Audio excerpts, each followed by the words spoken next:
നമസ്കാരം, മഹാന്മാ ന്യൂസിലേക്ക് സ്വാഗതം. ഇത് ധ്യാനമല്ല, മൗനമല്ല, പ്രാർത്ഥനയുമല്ല. പ്രധാനമന്ത്രി മോദി നടത്തിയത് രാഷ്ട്രീയ നാടകം തന്നെ. ഡൽഹിയിൽ നിന്നും കന്യാകുമാരിയിൽ പറന്നിറങ്ങി 45 മണിക്കൂർ നീണ്ട മൗന പ്രാർത്ഥന നടത്തി പ്രധാനമന്ത്രി നരേന്ദ്രമോദി ഡൽഹിയിലേക്ക് തിരിച്ചുപോയി. ലോക്സഭാ തെരഞ്ഞെടുപ്പിൻ്റെ പ്രചരണങ്ങൾക്ക് ഒടുവിൽ 57 മണ്ഡലങ്ങളിലായി അവസാന വോട്ടെടുപ്പ് നടക്കുന്നതിന് മുൻപാണ് പ്രധാനമന്ത്രി നരേന്ദ്രമോദി കന്യാകുമാരിയിൽ മൗനം ഇരിക്കാനെത്തിയത്.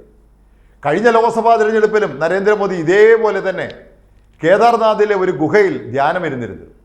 ധ്യാനമിരിക്കാനും പ്രാർത്ഥിക്കാനും മൗനമായി ഇരിക്കാനുമൊക്കെ മനുഷ്യരായ ആർക്കും അവകാശമുണ്ട്.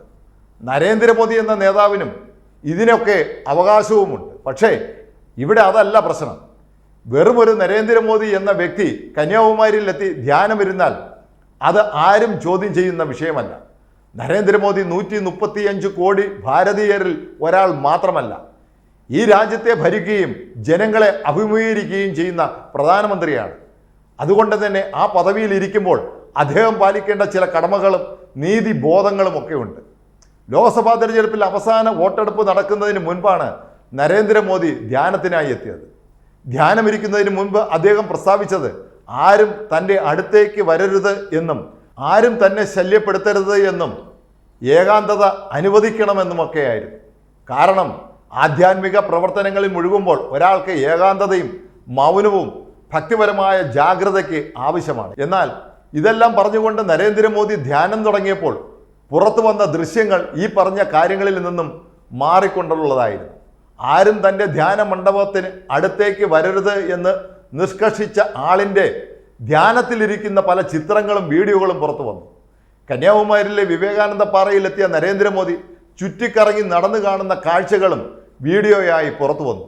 ഡൽഹിയിലെ പ്രധാനമന്ത്രിയുടെ ഓഫീസ് ഷൂട്ട് ചെയ്ത ചിത്രങ്ങളും വീഡിയോകളുമാണ് ഇത്തരത്തിൽ പുറത്തു വന്നത് എന്നാണ് അറിയുന്നത്. പ്രധാനമന്ത്രിയുടെ ഓഫീസ് ഉദ്യോഗസ്ഥനാണെങ്കിൽ പോലും ധ്യാനത്തിലിരിക്കുന്ന ഒരാൾക്ക് ചുറ്റും നടന്ന് അതെല്ലാം ചിത്രീകരിച്ചതെങ്കിൽ മാത്രമല്ല, ചിത്രീകരിച്ച രംഗങ്ങൾ മാധ്യമങ്ങൾക്ക് അടക്കം പ്രചാരണത്തിന് നൽകിയെങ്കിൽ ധ്യാനത്തിൽ നരേന്ദ്രമോദി ലക്ഷ്യം വെച്ചത് മറ്റു ചില കാര്യങ്ങൾ കൂടിയായിരുന്നു എന്ന് വ്യക്തമാക്കുന്നുണ്ട്. പല ഘട്ടങ്ങളിലായി നടന്ന ലോക്സഭാ തെരഞ്ഞെടുപ്പിൽ അവസാന ഘട്ടങ്ങളിലേക്ക് എത്തുമ്പോൾ BJPക്കും പ്രധാനമന്ത്രി നരേന്ദ്രമോദിക്കും പൂർണ്ണമായും അനുകൂലമായ ഒരു രാഷ്ട്രീയ കാലാവസ്ഥ അല്ല എന്ന പ്രചരണം ശക്തമായിരുന്നു. അതുകൊണ്ട് തന്നെ അവസാനഘട്ട വോട്ടെടുപ്പ് നടന്നപ്പോൾ വോട്ടിനെ സ്വാധീനിക്കാത്ത വിധത്തിൽ ധ്യാനരംഗങ്ങൾ രാജ്യമൊട്ടാകെ പ്രചരിപ്പിക്കുന്നതിന് സൗകര്യമൊരുക്കി എന്ന് പറഞ്ഞാൽ അതിൽ തെറ്റില്ല. തൻ്റെ ഭക്തിയും ഈശ്വരവിശ്വാസവും കഠിനമായ ആധ്യാത്മിക ചിന്തകളും ഇപ്പോഴും തുടരുന്നു എന്ന് ഒരു വിഭാഗം മതവിശ്വാസികളെ ബോധ്യപ്പെടുത്തുകയും അതുവഴി ഭൂരിപക്ഷ മതവിഭാഗത്തിൻ്റെ വോട്ട് അനുകൂലമാക്കുകയും ചെയ്യുക എന്ന ലക്ഷ്യം കന്യാകുമാരി ധ്യാനത്തിൽ ഉണ്ടായിരുന്നു എന്ന് ആരെങ്കിലും കുറ്റപ്പെടുത്തിയാൽ അതിൽ പ്രധാനമന്ത്രി നരേന്ദ്രമോദി പരിഭവിച്ചിട്ട് കാര്യമില്ല. വിശ്വാസത്തിൻ്റെയും ആധ്യാത്മികതയുടെയും മാത്രം പേരിലാണ് കന്യാകുമാരിയിൽ ധ്യാനം ഇരുന്നത് എങ്കിൽ അത് പൂർണ്ണമായും രഹസ്യമായും വ്യക്തിപരമായ കാര്യമായും അവസാനിപ്പിക്കേണ്ടതായിരുന്നു. അതിനു പകരം തൻ്റെ ധ്യാനം കൂടി തെരഞ്ഞെടുപ്പ് പബ്ലിസിറ്റിക്കായി മാറ്റി എന്നത് പ്രധാനമന്ത്രി പദത്തിൽ ഇരിക്കുന്ന ഒരാൾക്ക് ചേർന്ന നടപടിയല്ല. യഥാർത്ഥത്തിൽ 45 മണിക്കൂർ നീണ്ട ധ്യാനം രാഷ്ട്രീയ മോഹത്തിൻ്റെ പ്രതിഫലനമായിരുന്നു. നരേന്ദ്രമോദി കന്യാകുമാരിയിൽ ധ്യാനമിരിക്കുന്ന സാഹചര്യം കൂടി ശ്രദ്ധിക്കേണ്ടതായിരുന്നു. പ്രധാനമന്ത്രി ഭരണനിർവഹണം നടത്തുന്ന ഡൽഹിയിൽ ഒരിക്കലും ഉണ്ടാകാത്ത കടുത്ത ചൂടിൽ നിരവധി പേർ മരിച്ചു വീഴുന്ന വാർത്ത പുറത്തു വന്നുകൊണ്ടിരിക്കുകയാണ്.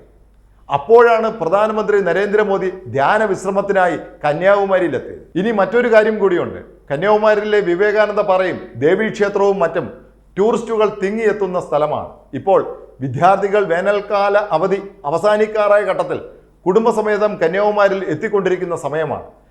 3 ദിവസമായി കന്യാകുമാരിയുടെ മുഴുവൻ പ്രദേശവും പ്രധാനമന്ത്രിയുടെ വരവ് കാരണം സുരക്ഷാ സേനയുടെ കൈകളിലാണ്.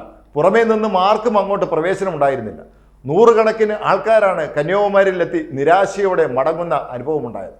ഇത്തരം കാര്യങ്ങൾ കൂടി മുൻകൂട്ടി കണ്ടുവേണം ഒരു രാജ്യത്തിൻ്റെ പ്രധാനമന്ത്രി വ്യക്തിപരമായിട്ടോ പൊതുകാര്യമായിട്ടോ സന്ദർശനത്തിന് എത്തേണ്ടത് എന്ന കാര്യവും ഇവിടെ സൗകര്യപൂർവ്വം മറക്കുകയാണ് ചെയ്തിരിക്കുന്നത്. നന്ദി.